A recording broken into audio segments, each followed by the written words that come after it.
Media वाला पूछता था कि 1932 तो अंग्रेजों के टाइम का है, कैसे चलेगा? तो हम लोग तो मीडिया लोग को बुलाते हैं, सामने आइए। सिराज भाई तो बहुत सामने हैं,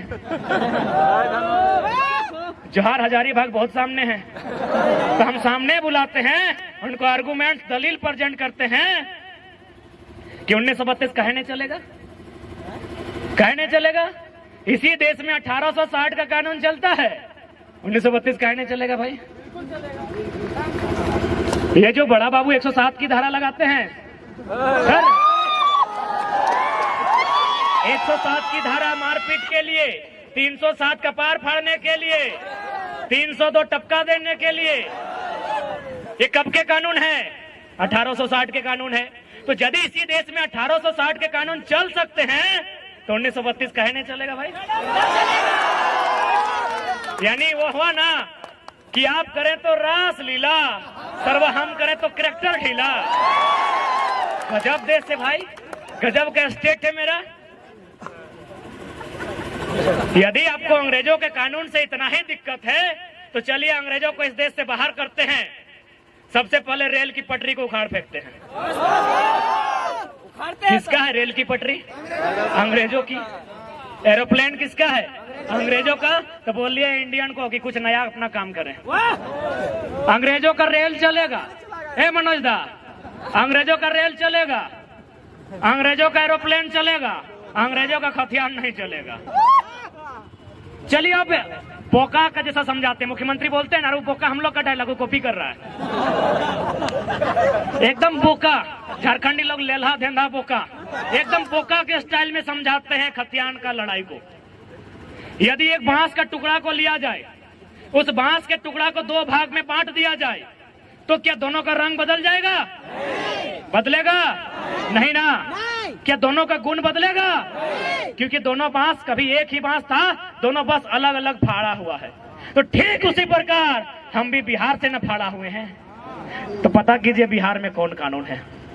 1932 अगर वहां खतियान का कानून है तो झारखंड में क्यों नहीं होगा जी? चलिए और एक उदाहरण, जमीन की जानकारी रखने वाले, यदि भाई भाई में जमीन का बंटवारा होता है, हे मिथिलेश दा, भाई भाई में यदि जमीन का बंटवारा है तो क्या बदलता है? एकड़ डिसमिल बदलता है, खाता नंबर बदलता है क्या? बच्चा है जमीन के मामले बताइएगा। दो चार को सीनियर लोग, मनोज दा को सीनियर ही मानते हैं, तोरा सीनियर माना है भैया भाई गलो। तो जमीन जो बंटवारा होता है, खाता नंबर बदलता है क्या? नहीं बदलता। कि मेरा 510, पिताजी का 510, तो चार को भाई का 508, 509, 507 होता है क्या? प्लॉट नंबर बदलता है क्या? तो बिहार में अगर 1932 है तो यहाँ क्या दिक्कत है? ठेठ भाषा में। उसके बाद भी हमने हमेशा मानवता का बात कहा है, आज भी मीडिया के सामने रखते हैं कि जो लोग बाहरी भीतरी का विवाद करते हैं, यदि कुछ लोग ऐसे हैं जिनका अपने राज्य से कनेक्शन नहीं है, ध्यान दीजिएगा, अपने राज्य में कनेक्शन नहीं है, यदि वो बिहार का है, बंगाल का, यूपी का है, छत्तीसगढ़, महाराष्ट्र कहीं का है, लेकिन यदि उसका उस राज्य में कनेक्शन नहीं है तो आप उसे एक डोमिसाइल 2 के तर्ज पे परिभाषित कीजिए और आप उसको प्राथमिकता नंबर 2 में रखिए। यदि इस भूभाग के अलावा कहीं कुछ नहीं है, लेकिन शर्त है इस भूभाग की भाषा संस्कृति को अपना लिया है, तो आप उसको डोमिसाइल 2 बनाइए, उसके लिए एक टीम बनाइए, एक सर्वे कीजिए, क्योंकि हम भी चाहते हैं कि किसी को निराशा ना हो। लेकिन जो लोग कहेंगे कि दिवाली यहां मनाएंगे और छठ यूपी, बिहार में, बंगाल में, तो भैया माफ कीजिएगा, भाईचारा ज्यादा नहीं, माफ कीजिएगा। आपने अगर सब कुछ खो दिया है, आपका अगर कुछ नहीं है और आप यहाँ हैं, स्वागत है। उसके लिए डोमिसाइल 2 पर चर्चा की जाए, स्थानीयता 2 पर चर्चा की जाए, लेकिन आप कहेंगे कि दिवाली यहाँ, छठ वहां, भैया माफ कीजिएगा, ज्यादा नहीं सहना आता है। अब कितना सहेंगे भाई? यही सहने की दशा है ना। यही सहते सहते हम लोग तो सब कुछ गंवा दिए, हजारीबाग गंवा दिए, नहीं गंवाए। क्या है विधायक यहाँ का? कहाँ का है? यूपी का। कितना गंवाएंगे? विधायक गंवा दिए, सांसद कहाँ का है? सांसद भी गंवा दिए। क्या लगता है भैया, कहाँ जाइएगा, खत्म हो जाएंगे। इसीलिए आज खड़ा हो जाओ, जाग जाओ। अभी तो विधायक सांसद हाथ से गया है, ये जमीन खेत खलिहान सब चला जाएगा। और क्या लगता है आपको कि भला करने के लिए विधायक बना है क्या? पता कीजिए, झारखंड का सबसे अमीर विधायक में मनीषवा आता है।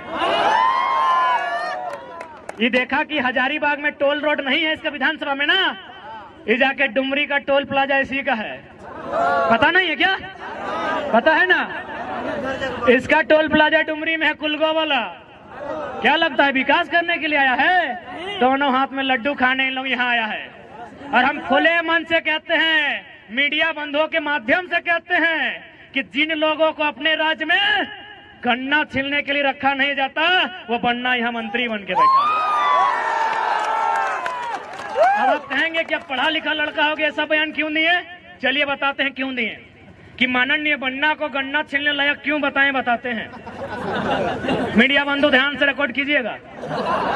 माननीय बन्ना जी, मंत्री हैं, थोड़ा जी लगा देते हैं। माननीय मंत्री बन्ना जी जो हमारे झारखंड में अतिक्रमणकारी हैं, जैसे भारत के लिए विदेशी लोग आक्रमणकारी थे, वो हमारे राज्य के लिए आक्रमणकारी हैं। वे एक फंक्शन में गए थे स्टूडेंट के बीच पटमदा क्षेत्र में। क्या भाषण दिया पता है? माननीय मंत्री ने भाषण दिया है। क्या भाषण दिया पता है? कि हम ना मैट्रिक में चोरी कर रहे थे। माननीय स्वास्थ्य मंत्री का बयान सुनिए कि हम मैट्रिक में चोरी कर रहे थे, एगो एसडीओ आके हमको पकड़ लिए। क्या बोल रहे हैं? कि एसडीओ हमके पकड़ लिए, आज वो एसडीओ मेरा सेक्रेटरी है, हम मंत्री बन गए। अरे यार, ऐसा उदाहरण देगा? इतना बोका आदमी, इतना बेकार आदमी कैसा उदाहरण दे रहा है? यानी स्टूडेंट को बोल रहा है कि काहे पढ़ाई लिखाई में समय गवा रहा है, चोरी उरी करो, बनना गन्ना छीलने लायक नहीं थे, बनना बन गए हैं। मंत्री जी का बयान है। इसलिए आज प्रत्येक नौजवान को उस दर्द को आभास करना होगा, आपके माँ के उस सपने को आभास करना होगा कि किस प्रकार माँ ने जूठान खा के अपने पुराने गहने को पड़ोसी को गिरवी रख के आपको हजारीबाग रांची पढ़ने के लिए भेजा है। आपको पिता के उस सपने का ख्याल करना होगा कि इस प्रकार फटी धोती फटी गमछी में खेती करके पैसा जुगाड़ करके आपको हॉस्टल पढ़ने भेजा है। इसलिए आज नौजवानों, आज समय है उलगुलान का, आज समय है जागरूकता का, आज समय है इस लड़ाई को एक दिशा देने का। वरना क्या शौक था 2 बजे रात तक, देखें हम कंटिन्यू साल भर से देख रहे हैं, जो नौजवान 2 बजे रात तक जागते थे, चाहे नौजवान हो या नौजुवतियां हो, जो रात को इसलिए जागते थे, आंखों में इश्क के सपने लेकर जागते थे, आज 2 बजे रात कहते हैं दादा कल कहाँ आंदोलन हो। जो इन आंखों में इश्क के हसीन सपने सजाते थे, आज वो नौजवान, वो नौजतियां पूछती हैं कि दादा कल कहाँ आंदोलन है। यानी समय की मार ने आज एक युवा जो अपने सुनहरे भविष्य के इरादे लेकर आज हजारीबाग पढ़ने आया है, वह एक सपना लेकर गांव वापस जाता, आज वह क्रांतिकारी, आज वो इनकलाबी हो चुका है, तो कहीं ना कहीं इसका दोषी ये गवर्नमेंट है। कितना दुख में है ये छात्र। रांची गए थे, फिराया लाल के आसपास हमारे 2 साथी रहते हैं। जैसे ही हम लोग गए, बोला टाइगर भाई रहना है रात क्या? हम बोले हाँ, अब रांची से तो रिटर्न जाना पॉसिबल नहीं है, ट्रेन से आए हैं। तो बोला ठीक है, हम लोग दूसरा का रूम चले जाएंगे, आप लोग हमारे बेड में सो जाइए। हम लोग 1 बजे रात को जब उठकर देखे, ये कोई हम डायलॉग नहीं कह रहे हैं, जो भी बात हम कहते हैं अपने जीवन में घटी घटनाओं को कहते हैं। जब रात 1 बजे उठकर देखे कि वो दोनों साथी कहाँ गए हैं, यकीन मानिए उस पलंग के नीचे सो रहे थे। हम लोग को उस पलंग पर सोने के लिए दिया था और वे लोग उस पलंग के नीचे सो रहे थे। हम लोग सोचे थे 2-3 दिन रहेंगे, सुबह ही हम लोग बहाना किए कि काम पूरा हो गया, हम लोग घर जा रहे हैं। सोचिए कितने दर्द में हैं हम लोग। हमने किसी का क्या बिगाड़ा है? हमने क्या गुनाह किया है? अरे आपके बच्चे तो मुंह में चांदी का चम्मच लेकर पैदा होते हैं, कम से कम हमारे लिए जो हमारे बच्चे हैं उन्हें चपरासी बनने लायक ही छोड़ दीजिए।